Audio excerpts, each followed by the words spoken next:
ప్రియమైన యేసుక్రీస్తు నామములో అందరికీ ప్రత్యేకమైన వందనాలు.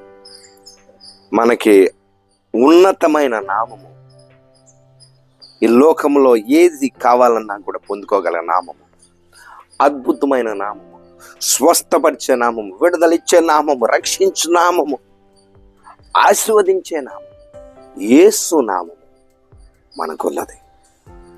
యోహాను సువార్త 14 యేసు ప్రభువు వారు చెప్తున్నారు, నా నామమున నువ్వు ఏది అడిగినా అది నీకు గ్రాంటెడ్, అది నీకు ఇచ్చేదను. మన సమస్య వచ్చినప్పుడు అన్ని పరిగెత్తుతూ ఉంటాం, ఇటు పరిగెత్తాం, అటు పరిగెత్తాం, వాళ్ళని అడుగుతాం, వీళ్ళని అడుగుతాం, లేకపోతే బంధువులు అడుగుతాం, ఫ్రెండ్స్ అడుగుతున్నాం. ఇన్స్టెడ్ ఆఫ్ ఇవన్నీ ప్రయత్నాలు చేసే ముందు ఆయన పాదాల దగ్గరకు వచ్చి, నాకు ఇది కావాలయ్యా. ఎందుకంటే నీకు ఏది కావాలన్నా కూడా అది ఎక్కడి నుండి వస్తుంది? పరలోకం నుండి రావాల్సిందే. ఒక మనిషి నీకు సహాయం చేస్తున్నాడంటే ఆ వ్యక్తి సహాయం చేశాడు, నాకు ఆ వ్యక్తి ద్వారా నాకు సహాయం పొందుకున్నాను అనే దాంట్లో ఉంటావు. కానీ ఆ వ్యక్తిని, ఆ హృదయాన్ని తాకిన దేవుడు, ఆ దేవుడు ప్రేరేపణ ఇవ్వడం బట్టి ఆ వ్యక్తి అతనికి సహాయం చేశాడు అనేది, ఎక్కడి నుండి నీకు ఆ సహాయం వచ్చింది అనేది మర్చిపోతూ ఉంటాం. నేను రీసెంట్గా ఒక వ్యక్తి చెప్తా ఉన్నాడు, సార్ నాకు ఆ వ్యక్తి ద్వారా నాకు జాబ్ వచ్చింది, జాబ్ లేకుండా నేను ఆత్మహత్య చేసుకుందామని దానికి కూడా వెళ్ళిపోయాను నేను. కానీ ఆ వ్యక్తి నాకు దేవుడిలాగా సహాయం చేశాడండి. ఆ వ్యక్తి ద్వారా నేను ఇప్పుడు జాబ్ చేస్తున్నాను, నా పరిస్థితి కాస్త బాగుంది అని. ఆ వ్యక్తి నాకు దేవుడండి అని చెప్పినప్పుడు పాస్టర్ గారు చెప్పాను, నానా దేవుడు యేసు ప్రభువు వారు ఆ వ్యక్తిని తాకి, నీ పరిస్థితిని ఎరిగి, ఆ వ్యక్తిని వాడుకొని నీకు సహాయం చేసి, ఆ దేవాది దేవుడు. హల్లెలూయా. మనం అనుకుంటాం, నేను డాక్టర్లు దేవుళ్ళు, రియల్లీ రెస్పెక్ట్ దెమ్ కాదనండి. I met a doctor, he said, నేను ట్రీట్మెంట్ చేస్తాను, నేను ట్రీట్మెంట్ వరకే చేస్తాను, నేను బాగు చేయలేను. ఐ రిపీట్, నేను ట్రీట్మెంట్ వరకే చేస్తాను, నేను బాగు చేయలేను. బాగు చేసేది దేవుడే. నిన్ను సృష్టించిన సృష్టికర్త, నిన్ను ఈ లోకంలోకి తీసుకొచ్చిన, నిన్ను ఈ లోకంలోకి పంపించిన ఆ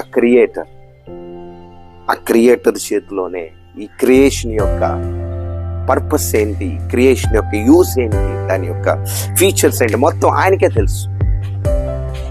సో నిన్ను ఈ లోకంలో పెట్టి నిన్ను బాధించడానికో లేకపోతే నిన్ను శ్రమ పెట్టడానికో ఆయన ఉద్దేశం కాదు. The creator created you for a purpose. ఆ ప్రాసెస్లో నేను మోల్డ్ చేసుకొని తీసుకెళ్లే జర్నీలో కానీ టఫ్గా ఉండొచ్చు, కానీ ఆ క్రియేటర్ ఎన్నడూ ఆ క్రియేషన్ చేసిన ఆ క్రియేషన్ మీద ఆ కనుదృష్టి ఎప్పుడు ఉంచుతానే ఉన్నాడు. నిన్ను కాచువాడు కొనకడు నిద్రపో. ముదిమి వచ్చి వరకు ఎత్తుకుని వాడు ఆయనే. నీ తల వెంట్రుకు లెక్క అంతా తెలిసి ఉన్నది, అరచేతిలో నువ్వు చెట్టుకున్న దేవుడు. సో ఇవన్నీ చేసిన దేవుడు, ఆయన కుమారుడు, సొంత కుమారుడు నీ కొరకు విమోచన క్రయధనంగా చేసిన దేవుడు, నువ్వు అడిగిన ప్రతిదీ చేయడానికి సిద్ధంగా ఉన్న దేవుడు, నిన్ను నుండి ఆశించేది ఒకటే, నీకేది కావాలో అడుగు. కొన్నిసార్లు పాస్టర్స్గా జనాలు వస్తూ ఉంటారు, వచ్చి పాస్టర్ గారు ఇది నా సమస్య, పాస్టర్ గారు ఇది నా సమస్య, ఇది నా సమస్య అని చెప్తున్నప్పుడు నేను చెప్తా ఉంటా, నేను నీకు ఏది కావాలమ్మా, నువ్వు ఏది ఆశిస్తున్నావమ్మా? పాస్టర్ గారు నాకు ఇలా అప్పుల్లో ఉన్నా సార్, దాని నుండి బయటికి రావాలి. అన్ని నామముల కన్నా పై నామము యేసు నామము. ఆ యేసు నామం పేరట నేను ప్రార్థన చేస్తున్నాను, నీ అప్పులన్నీ కూడా దేవుడు తీసివేయను గాక అని ప్రార్థన చేసినప్పుడు కొన్ని రోజులకు వచ్చి తర్వాత సాక్ష్యం చెప్తా ఉంటారు, పాస్టర్ గారు అప్పుల నుండి విడుదలైపోయాం సార్, అప్పుల నుండి దేవుడు మమ్మల్ని విడుదలిచ్చాడు సార్ అని చెప్పి. హల్లెలూయా. సో అన్ని నామముల కన్నా పైనామము యేసు నామము. ఆ నామం దగ్గరకు వచ్చి నువ్వు అడిగినప్పుడు ఆయన కార్యం చేయడానికి సిద్ధంగా ఉన్నాడు. 90వ కీర్తన చివరి వచనాలు ఏం చెప్తుంది? నిన్ను విడిపించి నిన్ను గొప్ప చేస్తానని వాగ్దానం ఇచ్చిన దేవుడు. సో నీ సమస్యల గుండా I will be in your tribal. ఆ సమస్యలో నీతో పాటు ఉంటా. ఆ సమస్య జర్నీ ప్రాసెస్ అంతట్లో నీతో పాటు ఉంటా. కరెక్ట్గా కష్టం వస్తే మనుషులు నీతో పాటు ఉండరు, సొంత కుటుంబం నీతో పాటు ఉండదు, అన్నదమ్ములు నీతో పాటు ఉండరు, కొన్నిసార్లు భార్య కూడా ఉండదు. అసలు భార్య కూడా ఉండదా? ఎస్, భార్య కూడా ఉండదు. యోబు భార్య ఏం చేసింది బైబిల్ గ్రంథంలో? She left but the righteous man Job stood. ఆయన నిలబడి యెహోవా ఇచ్చెను యెహోవా తీసుకొనును, యెహోవా ఇచ్చెను యెహోవా తీసుకొనును, let the name of the Lord be glorified. దేవుడు నామము స్తుతింపబడును గాక. ఆయన ఇచ్చాడు, ఆయన తీసుకున్నాడు. ఎంత గొప్ప స్టేట్మెంట్ అంటే, మనమైతే ఆ స్టేట్లో కుంగిపోతాం. అరే నాది పోయింది, ఇది పోయింది, ఇది పోయింది, ఇక్కడ ఇన్వెస్ట్మెంట్ పెట్టాను, ఫెయిల్ అయిపోయింది, ఇన్ని కోట్లు పోయినాయి, అన్ని లక్షలు పోయింది, కెరీర్ నాశనం అయిపోయింది, బిజినెస్ నాశనం అయిపోయింది. ఏది చేసినా ఫలింపులో లేదు సార్, ఏది చేసినా ఫెయిల్ అవుతుంది. You have to rethink what you are doing at this season. You have to come again and check with your creator. అయ్యా, నన్ను ఒక పర్పస్ కోసం సృష్టించావు, నేను నువ్వు చెప్పిన ఆ పర్పస్ తప్పించి వేరే దానికి అటు ఇటు వేస్తానేమో, దానికోసమే నీ యొక్క కనుదృష్టి నా మీద ఉన్నా కూడా అది ఫెయిల్ అవుతుందేమో. ఆ యొక్క పాయింట్కి వచ్చి you have to change your direction. ఈ డైరెక్షన్ మార్చి ఆ ప్రభు పాదాల దగ్గరికి వచ్చి నిలబడి, అయ్యా తప్పు అయిపోయింది. The Bible clearly says, in all your ways acknowledge him and he will direct your path. అంటే నువ్వు చేసే ప్రతిదీ ఆయనకి తీసుకొచ్చి క్రియేటర్కి చెప్పినప్పుడు, నువ్వు ఇది చేయి, అది చేయి, ఇలా చేయి, అలా చేయి, he will direct your path. ఇప్పుడున్న బిజీ ప్యాటర్న్లో, బిజీ లైఫ్ స్టైల్లో it's very hard for a person to come in to the presence of the lord, SIT and ask the next move. అయ్యా నెక్స్ట్ మూవ్ నేను ఎలాగ ఇయ్యాలని అడగడం చాలా కష్టం. I heard one of the pastor's testimony. ఈయన చెప్పాడు, పాస్టర్ గారు నన్ను దేవుడు ఆశీర్వదించాడు, బాగా ఆశీర్వదించాడు, బాగా అంటే బాగా. నేను ఎంత బిజీ అయిపోయానంటే ఆశీర్వాదం చేసిన ఆశీర్వాదకర్తనైన ఆ దేవుణ్ణి కూడా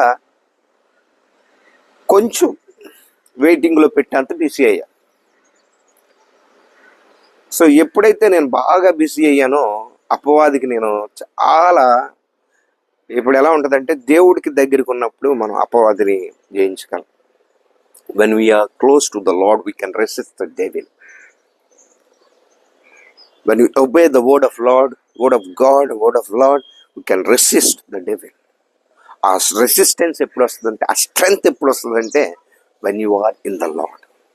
సో ఈ బిజినెస్ ఏం చేస్తుందంటే, ఇన్ ద లార్డ్ తీసేసి అవుట్ ద లార్డ్ చేస్తుంది. ఐ రిపీట్, షాకానా, ఇన్ ద లార్డ్ తీసి అవుట్ ద లార్డ్ చేస్తుంది. సో దేవుళ్ళు ఉండే నిన్ను పక్క తీసుకెళ్తా ఉంటుంది బికాస్ ఆఫ్ ద బిజినెస్. ఎంత బిజీ అయినా కూడా when you come to the Lord and seek his direction, he's ready to tell you what to do, what to do, what to do, what to do. Hallelujah, hallelujah. దేవుడి కార్యం చేయడానికి సిద్ధంగా ఉన్నాడు. దానికి నిన్ను ఈ సమయంలో అడగమంటున్నాడు. అడుగువాడు పొందుకుంటాడు, అడుగువాడు పొందుకుంటాడు. మత్తయి సువార్త 7:7, ask and it shall be given unto you, seek you will find, knock it will be open unto you. So when you ask in the name of the Lord, he's ready to help you this season in Jesus name. Again, my brothers, సహోదరులారా, I encourage you to come and ask the Lord, Lord, దేవా నా సమస్య ఇది, నా పరిస్థితి ఇది, దీని నుండి మనుషులు ఎవరు కూడా నాకు సహాయం చేయలేరు. నిన్ను ఆశ్రయిస్తున్నాను. నరుషులను ఆశ్రయించుట కంటే యెహోవాను ఆశ్రయించుట మేలు. ఆ మేలుకరమైన ఆ యొక్క గొప్ప కార్యము నువ్వు జీవితంలో పొందుకోవాలంటే ఇదే సమయం. నాతో పాటు ప్రయత్నంలో ఏకీభవించండి. దేవా, నేను ఏదైతే అడిగానో అదంతా కూడా మీరు విని ఉన్నావు. ఒకవేళ నీ చిత్త ప్రకారం అడగలేదేమో, దయతో నన్ను క్షమించండి. ఇప్పుడు నీ సన్నిధిలోకి వచ్చి మరొకసారి నన్ను నేను సరి చేసుకుంటున్నా.